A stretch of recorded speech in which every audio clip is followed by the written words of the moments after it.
我想问一下，就新加坡这个市场，除了 currency advantage， 它还有多大的发展空间？ OK， 新加坡人收入这是无可否认嘛，它比我们马来西亚高的很多了哈。那新加坡是一个岛，大家也知道吧，它应该30公里就走完了吧。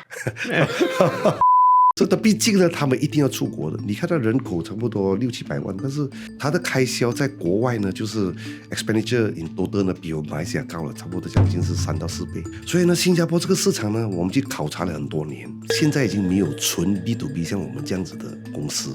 所以新加坡我考察了之后，是一个很好的一个机会了。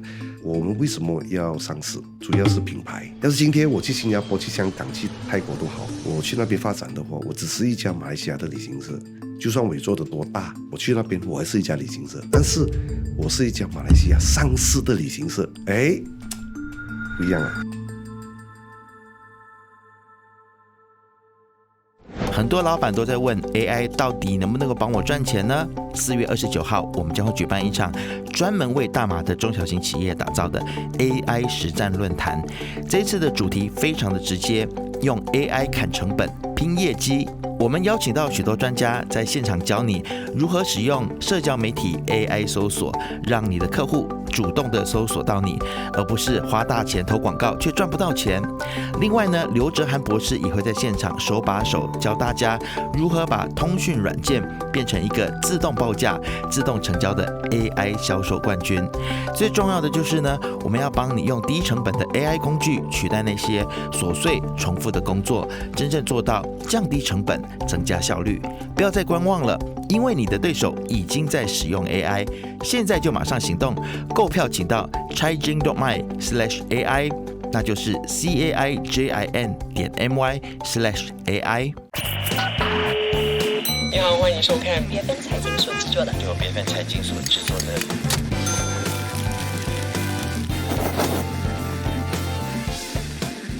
你好，我是伟健，这是由 BFM 财经制作的财经拷问。今天呢，我们要拷问的呢是黄金旅程 Golden Destinations。在马来西亚，如果你计划出国旅行，哪怕你没有直接踏进过他们的办公室，你也一定在各大的旅游展览上面呢，或是旅行社的 catalog 里面呢，你都见过这个非常显眼的一个红色 GD 的一个标志。Golden Destinations 呢，很多人以为它是一家普通的旅行社啊，但事实上它更像是大马许多旅行社的一个 Central Kitchen， 它不直接对普通大众卖团，而是通过全马超过800家合作伙伴分销，影响着成千上万人的出境旅游体验。从90年代开始耕耘，到如今成为准备进军资本市场的行业巨头，在如今盛行自由行，使用 AI 量身定造行程 ，Golden Destinations 的抗压能力到底有多强？事不宜迟，我马上请出 Golden Destinations 的领航人，也是董事经理 Mita 林瑞国来为我们一解答。Mita 你好。就主持人你好，各位听众、各位观众，大家好。好 Mita， 首先说到 Golden Destinations， 大家会觉得是一家旅行社，但其实不是，对吗？我们是从事旅游业啦，那么因为我们是under马来西亚的 MOTAC管控的一个公司，所以你说我们是旅行社呢也是可以，但是我们是在旅游业，毕竟来讲，我们是做 B2B 的经营模式。那除了 B2B 之外呢，我们有我们自己的品牌。以前我们做 B2B 的时候是没有品牌的，就是左手卖右手卖，左手来右手卖。那么现在呢，我们发现到这10几20年来呢，品牌很重要。所以我们是主要是把那个叫做 Travel Experience Curator， 把一个团旅行团怎样把它创造出来好的一个行程。我们发现到一个行程不能够随随便便你设计出来，因为你设计的不好的话呢，哇，你整个行程就糟糕了，出了很多问题。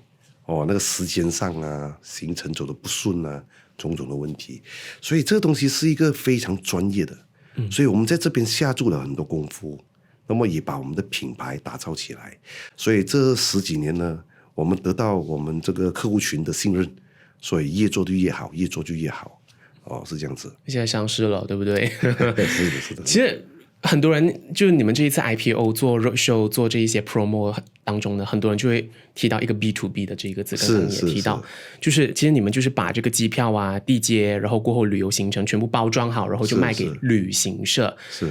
你们成立初期，就90年代成立初期，你们也开始做这一行业的 B2B 了的了。是。就是当时还是专注在东南亚、越南那一区嘛。是。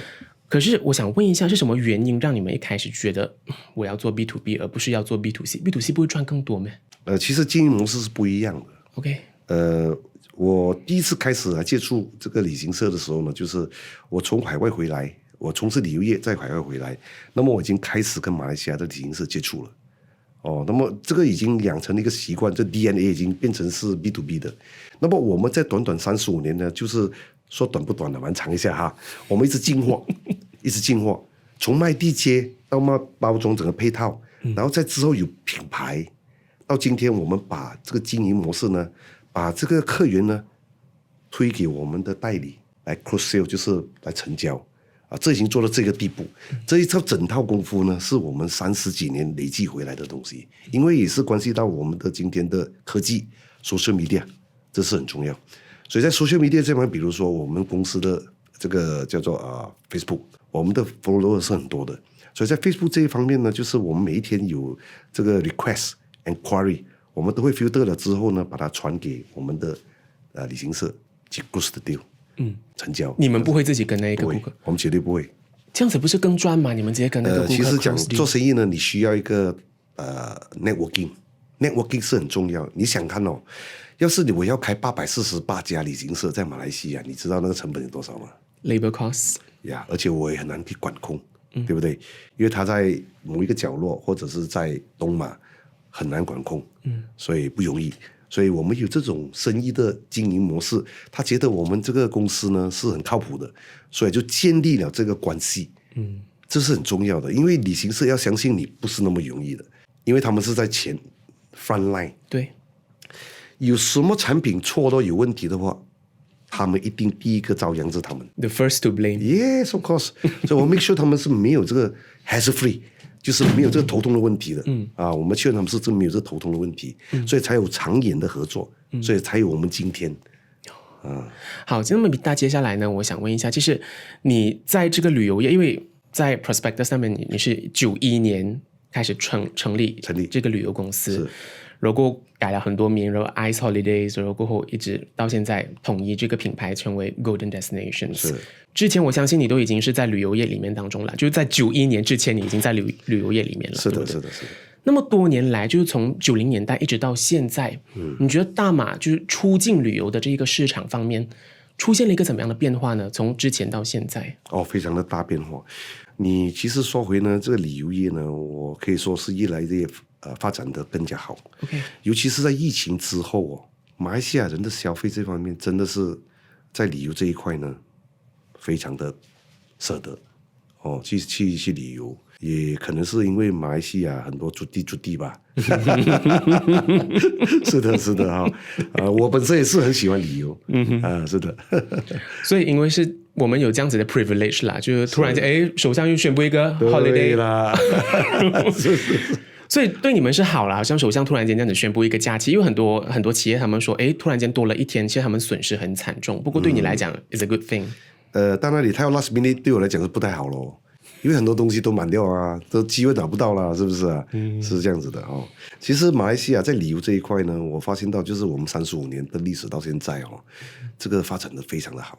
之前是怎么样的？在很早期的时候，OK， 主要是航司这一块其实那时候航司也是 limitation， 机会也是 limitation，然后现在竞争的很强，因为马来西亚最少我们在马来西亚这一块有4大航空公司在这边，对不对？所以大家都在竞争。除了这4大航空之外呢，外国都进来竞争。那么竞争之后呢，就是消费者就得益咯。那机票就便宜咯。对。那么以我们马来西亚的国家的收入 per capita income 就增加了，所以旅游不是说梦啊，是每一个人都 everyone can fly。necessity 是 necessity， 是一个 necessity， 对不对？对了。那说到这个游客，我想要了解一下，因为在你们的 prospectus 那边，你们没有提到你们的这个 demographics。年龄层那一方面占最多的是多少呢？应该是50岁左右。50岁以上比较多50岁左右，就是50、60怎么说呢？就是40多也是多 OK， 40到60之间。Let's say 40 20 to 30这些有吗？比较少。有可能会占比较少一些，但是有看到起来这个迹象。为什么呢？其实年轻人呢，他们发现到他们自己安排是很麻烦，而且参加我们的配套又便宜。你真的主要是第一便宜，第二呢，我觉得安全是很重要的。你跟着我们去，我们任务你跟着我们团走，我们去了你回来。那么你自己安排到你自己全部自己打点到完是不简单的。对，那我想问一下你们的你们说50多比较多嘛？40到60，40到60这个 range 比较多，这最高的 range。它那么多年来它是一个怎么样的 trend 呢？还有下跌还是上升呢？那么多年来，不会，我们这个group series 的话还是上升的，上升的。你知道为什么吗？其实当你40岁的时候，你开始很忙你的事业，你没有这个时间精神去 planning 策划。你要去哪里玩？去哪里玩？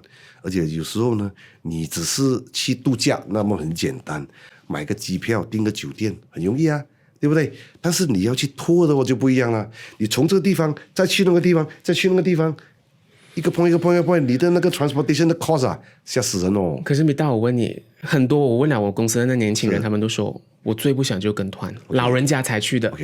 OK， 他们年轻人用 AI 来 book 行程，是，你怎么看呢？这个趋势？年轻人他们的思维就是说他们自由，当然自由是都很喜欢的，就好像我们在本来被弄到就没有自由嘛，对不对？现在有自由，大家都想飞。那么自由呢 ？OK， 我的看法，我们出国去旅游呢，首先第一件事情要什么？安全。我们不是去那边去投资。去做生意，长期住在那边，你可能去那边只是8天、6天、7天，对不对？没事情，恭喜你。有事情麻烦的时候，你就麻烦。那么有旅行社跟你服务的话，就好像最近我们一个团在杜拜卡在那边飞不回来，我们是第一个航班把客人送出来的。所以你要是你的话，你自己去的话，我不知道你第几天才能出来。这就是我们的功能。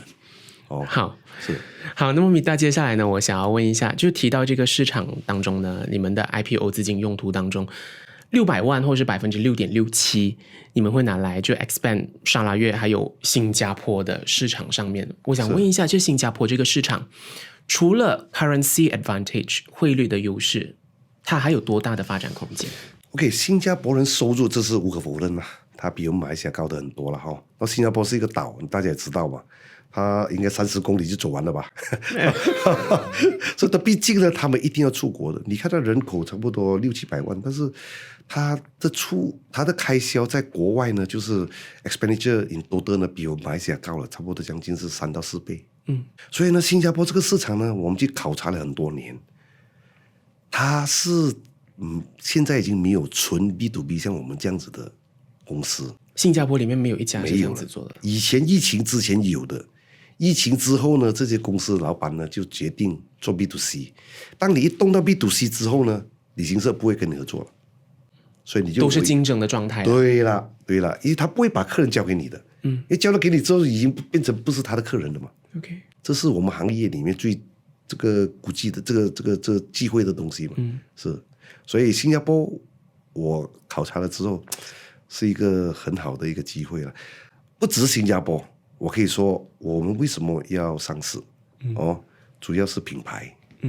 要是今天我去新加坡、去香港、去泰国都好，我去那边发展的话，我只是一家马来西亚的旅行社，就算我做的多大，我去那边我还是一家旅行社，但是我是一家马来西亚上市的旅行社，不一样了，肯定不一样。所以我们公司是不缺钱，说真的，我们公司都是做澳包的，现金没有问题。疫情的时候2年又14天，我们都没有问题，对不对？所以主要上市就是拿到这个上市的定位，所以去到国外呢，我们就会优先比较让当地的客户群跟我们的代理接受。好，米大，刚刚你有说最重要的上市一个最重要的点就是你们要做好，你们要做好这个 branding 嘛，对不对？延伸这个 branding， 我要谈的就是你们的这个 IPO 资金用途。相信很多人都会觉得，有点奇怪的是，5000万令吉，55%你们拿来盖你们的总部大楼 Menara GD， 是不是？然后过后招股书当中有讲，这样子做呢，每年可以省下39万令吉的租金。是。可是我觉得这一笔的投资 ROI 太低了。对，太低了。我不懂啦，就是因为你们是轻资产的一个服务提供商嘛，如果是把这一笔5000万我放在银行 FD， 我也能 hedging 那个租金上升的风险啊，你怎么看呢？其实这样子的，我是一个过来人，我太了解这个公司了，因为我的公司呢一直在发展，因为我是从1个人到今天270个人，我们最大头痛的问题就是 office，一直在装修新的 office。然后我们现在拥有的现在这个我们总部的大楼呢，我们的地方已经不能够再扩展了， 所以我们被逼去到另外一个建筑物，走路大概要将近是20分钟，15到20分钟。那么在员工这方面呢，在操工这方面不行，不是很理想。然后根本没有一个品牌很重要，在我们做这个旅游业，我们需要一个自己的 building， 然后能够 cope for 将来10年的发展到15年的发展，这个地方最少要我们现在的2倍到3倍的这个 capacity，那个 volume， 所以我们一直在找，然后呢，给我们找到，我们找了20几个 building， 除了这个 building 你可以打造成就是品牌叫做 Menara GD， 这是不是一个信心？信心很重要GD。然后外面呢，你可以放一个很大型的 LED， 可以介绍我们的旅游产品，而且可以介绍我们的旅游局，比如说日本的旅游局、泰国旅游局，可以打广告在那边。那么就是把它打造成一个旅游的生态的一个 building， 这是我的梦想那么发展是很重要的，因为我面对很大的挑战，一直 office 你跟人家租的话，时间到他就要涨价，他涨你5%、10%不要紧，我曾经遇过他要涨就是涨100倍，那么你不要你就搬对不对？这是很痛苦的，因为你不是屋主，所以你没办法，你没有钱说话，那么你要就租，要不然就拜拜。OK，好，那么其实说到你们说就是要做广告，然后 set 这个 LED 这个东西，其实另一方面你们又担心，就是因为你们做 B2B， 你们也是很依赖那一些frontline 的 agents 帮你们的那个服务质量嘛。其实我觉得这样子有点 contradict 了，因为你们要做好你们自己的 branding， 可是你们又不做 B2C。And then 你们又很依赖你们 frontliners 那一些 sales agent 的那个服务质量，你不觉得有一个矛盾在那一边吗？其实是这样子的。其实我们做了这么多年我们的 business partner 呢都已经很固定下来的了。他不是今天来 join 我们合作，甚至有些合作30年了，有些20年了，这种默契啊你是找不到的。所以你说他们的 frontline 那边在 service 这方面有问题吗？当然，我们只要发现有一些客户投诉的话，我们会插手的。我们是不允许我们的 agent 乱做。所以不是 B2B 放手给他们做就这样子？没问题。说法你看我们的生意这么多，都是从那边来的而且我们制造很多机会给他们去做生意今天不一样，其实我们今天到现在为止呢，是没有一个捆绑的这个 agreement 的。我不相信我绑住你是对的。因为只要我的产品、我的服务好、我的 quality 好，你就会自然而然的来支持我。你也是觉得他们自己不能 like independent survive in this？ 他们可以但是他们冒风险他们的 risk 很高他一家旅行社，他比如说他拿了个2-3个团，那么他卖不完那个机票就崩了，他亏损很大是不是？是这样子所以才会制造成今天的这个局面。大家 work together， 大家有饭吃。好，你也是有给他们一个 incentive commission， 如果他们 hit 到 target 的话，是不是奖励机制啦？那么接下来我想要专注在一些也是数字上面revenue， 特别是 revenue， 贡献最多的就是你们的那个 series tour 了，就是你们系列旅游配套，有很多旗下有很多个 series。FY 2025占了3.9亿的这个 revenue， 就是5.9亿总 revenue 当中呢，你们占了3.9亿这个 series tour。非常多，65%，当中有 GD Classic 就是常规的啦，对，然后过后 Four Seasons Holiday 经济款的，是 Signature Tours 高端的，然后 In Depth 就是深度旅游，对，好吗？我想问一下，哪一个吸金力是最差的？哪一个 margin 是最差的？最差的话，其实应该算起来是 FS 吧，因为它的性价比是比较竞争的。OK。因为我们现在这样子，我们面对的是我们的旅行社代理，他的手上的客源呢3种都有，高端、中高端跟中端都有。那么我们为了 fulfill 他们的需求，所以我们就打造了这3个 level 的品牌。高端就是 The Signature， 那是全5星级的，这个是非常很舒服、很豪华的一个产品，一分钱一分货。对了，然后另外呢，就是 GD Classic 是最适合马来西亚人的，而且卖的最好的。为什么呢？它价格不是很高，那么呢，住在4家5星级的酒店，吃的 OK， 然后服务也很好，所以是普罗大众很适合的。另外一个叫做四季假期，四季假期呢，是因为呢，就是我们这个行程的打造呢，就是配合一些市场比较这个购买能力比较弱的人。那么酒店我们只会定在4星的酒店，不会超过4星的。然后吃这方面呢，只是吃得饱，不是吃得好。OK。喂，你这样子讲，我都不敢去这个 FS 的 tour 了咯。你肯定是的signature的咯。没有啦。是不是？我没有。是。那么你这么说，其实有人就是去过这个 FS 的 tour， 他们会有投诉吗？就觉得对啊，因为他知道是这样子的。最要紧的，我们的 front line 呢，跟客人讲究，这是 FS， 这是4季假期的，它是性价比的因为我们没有骗人，只讲清楚这是什么行程。然后里面的酒店是什么酒店 ？OK， 我们 specify 很清楚。那么你自己本身呢？哎呀，你都看到这个酒店这个东西都很清楚的，你还跳下去，你怪谁啊？对不对？是不是啊？是这样子啊。这样他那个 margin 那么差，你们有没有觉得它也不算差啦，因为毕竟来讲，我们要吸引更加多人来接受这个东西的话呢，价钱你不能卖得太高咯，是不是？那么酒店自然而然的话。也就是说，没有这样好的酒店，它还是不错的，还不错，冷气什么都是有。其实我们所用的酒店不是说去那边很糟糕，不会。我们的客人的体验呢，也一定要 OK 的。所以就是你们要打造一个就是for all markets 的一个情况。我们产品卖出去不可以投诉的，但是你要记得，你不能说我给了4星的酒店，我要住5星，这样就不对了。我做不到给你。可是米大，我有个问题，我想问你，就说到投诉这一个，其实我知道你在就是在 Malaysia 这个 end 呢，你会就是管控到很好 service 那一方面，就 agent 或是你 GD 你 plan 的 tour， 但其实很大程度我们是要看地接的，就在好像例如我去中国，我们要看中国你找哪一个地接的旅行社，如果他们那个服务不好的话，整个行程整个体验都 ruin 了，你知道吗？就很糟糕。是的，你怎么看呢这个问题？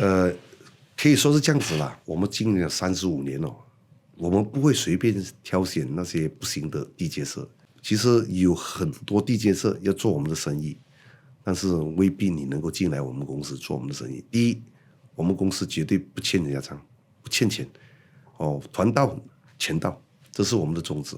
那么你在这个情况之下呢，你还有什么可以说这个GD是不好的吗？所以大家都排着队要进我们的这个公司做这个生意，那么他们会给最好的产品、最好的服务给我们。那么这些产品呢，我们都检验过是没有问题的，而且价格是 OK 的，我们才会去用。接下来我想要问的就是你们的 GD Flights， 就是 After Series Tour， 你们接下来的 biggest contributor 就是这个 GD Flights。对，我想问一下，我知道你们有跟这个 IATA 这个 accreditation 这种合作你然后过后你们有跟 AirAsia 合作，所以你们买机票是比较便宜一点的。是这样子的。航空公司呢，它有分FIT 票或者团体票。FIT 是什么来着？就是 individual traveler 啦。OK。2个4个1个这样子的。然后 group 的话就是10个以上了。OK。那么你说到底是谁的价钱比较便宜呢？因为有些航空公司他们要做特价，那么给零的你看过咯，零价这个不用钱啊。对。那么它只是可能1-2个位置吧。那么你要拿团体的话，20个位置、30个位置一个团的话呢，它会有一个很特价的给你。那么这个特价是属于 group 是最便宜，但是也不是最贵，也不是最低，就是在刚好在那。就你们签合约的那个价格。对啦。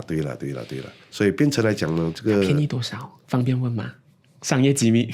OK， 旺季的时候呢，我们早拿的话呢，比如说我举个例子啦，去上海我们拿到1000块，那么你自己上去网上买的话呢，看的你早买可能也是1000，迟买可能你要去到1800、2000、2200。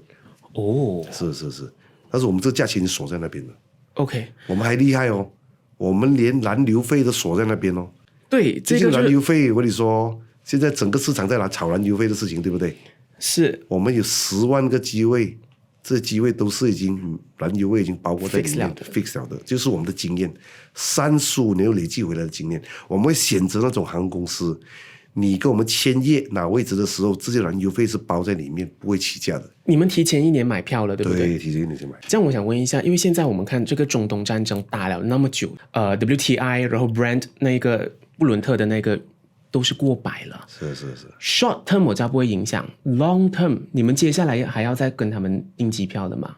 是啊。其实讲真的，这一轮呢，航司的生意也是会影响，他们一定要想尽办法怎样降低成本来卖。不是说你随便要增加这个燃油费就增加燃油费，你增加没有人去飞也是辛苦啊，对不对？所以现在他们的考量是要把这个成本降低。昨天 Tony 也是有说了，一些老板他会把这个价格尽量想办法把它拉低下来，不要给它对，不要飞到太高，不过还是比现在贵，对不对？我相信看 destination 跟它的 flight， 它班机里面的做客率有多高。一个航空公司其实讲真的，要是说你做客率是很高的，它不可能再卖你便宜。它一个航班的话有180个位置，它已经卖到160个位置，它不可能在20个位置卖便宜给你。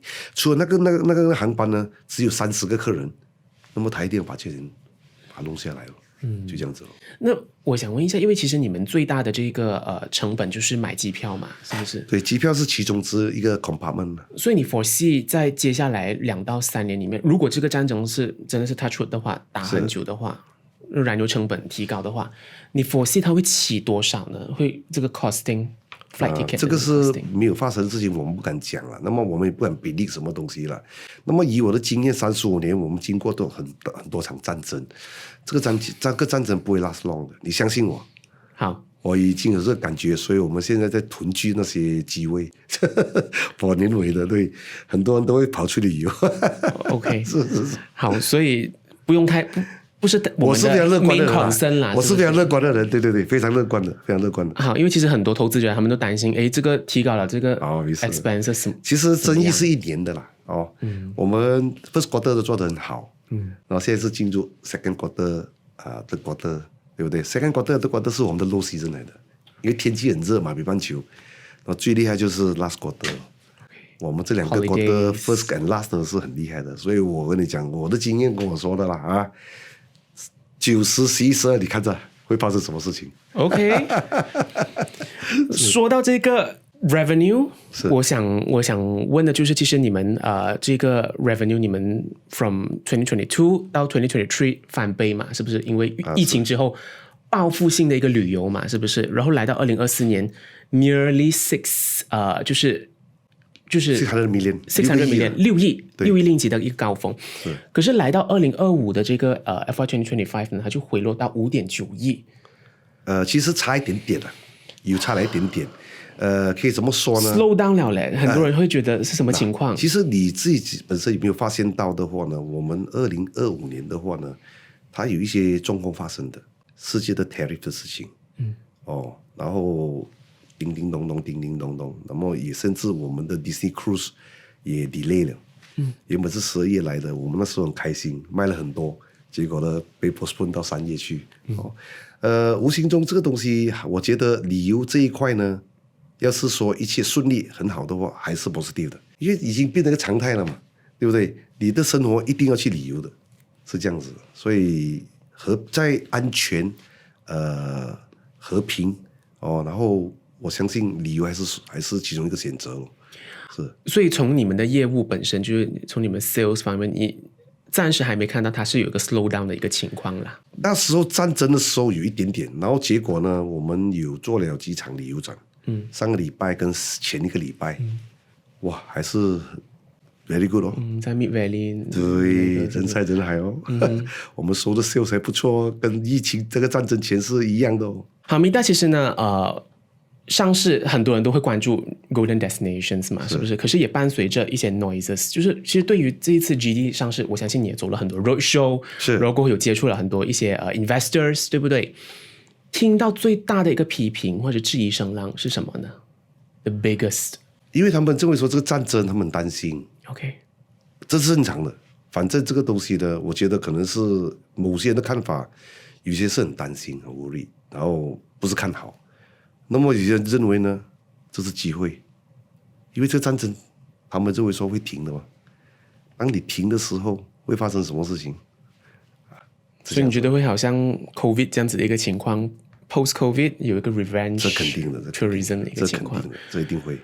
OK， 其实我们已经进入了访问的尾声了。我想问一下，其实你觉得对 Golden Destinations 未来最大的一个威胁是什么呢？ Say 3 to 5 years 最大的一个威胁是什么呢？ 当然，我们做这个行业最大的威胁就是 pandemic 了。pandemic 战争来讲，对我们来讲说法没有问题。最大的威胁是因为完全2年又14个月，我们被 lock down， 就是不能出国。这对我们这一家公司呢是做outbound的，所以肯定是最大的影响哦。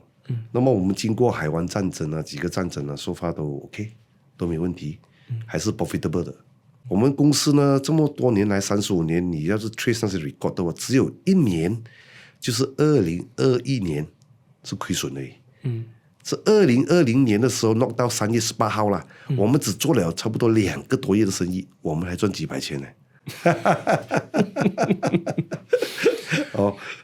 So safe to say， Yeah. 未来3到5年对你们Golden Destinations 来讲，没有一个很大的 threat 是让你担心的，是不是？没有问题。战争来讲，对我来说呢，一定会停而且这个区域不是在这里，是在中东。我还不是很担心。那其实你那么多年，你就是掌管这家公司那么多年，你会怎么形容你自己的管理风格呢？我有我的一套管理风格，我觉得团队是很重要的。因为我们每一次开会呢，都是有20几位我们的 HOD，而且我都会听取大家的意见，然后怎样去讨论商讨了之后前进 move forward。然后现在其实科技很方便了，我们都可以经过 Zoom 啊，或者是 Physical 啊来商讨所有的事情。是的，所以公司在发展这方面呢，越做越好，越做越好。将来我们会把这个马来西亚，我们这个 B2B Golden Destination 呢带到海外去的。这是我可以讲说呢，我在旅游业这么多年我们真的能够发扬光大的。是，我们的经营模式真的是不一样。真的是不一样。那么在接下来的一个5年里面，你希望 Golden Destinations 要变成一个怎么样的一个公司呢？还是继续发展旅游，还是做旅游。那么我们也不会说去暂时去包括其他东西，这个已经是做得很好了。而且我相信那个量呢会越来越大。现在我们的系统呢，其实在10几年前我们已经有一个 B2B 的系统，这个叫做 Travel B2B， 这是我们的代理每一天都在用的，锁进我们的系统订购付款。那么这一块呢已经是 online 的了。我们的代理呢跟客户群的 online 就快来，将来你可以在网上不用跟我们的代理讲电话，面对面不需要，你在网上就可以下单。这样子不是变成 B2C 了咯？不是，他们会在里面，你一定要选择一家旅行社来服务你。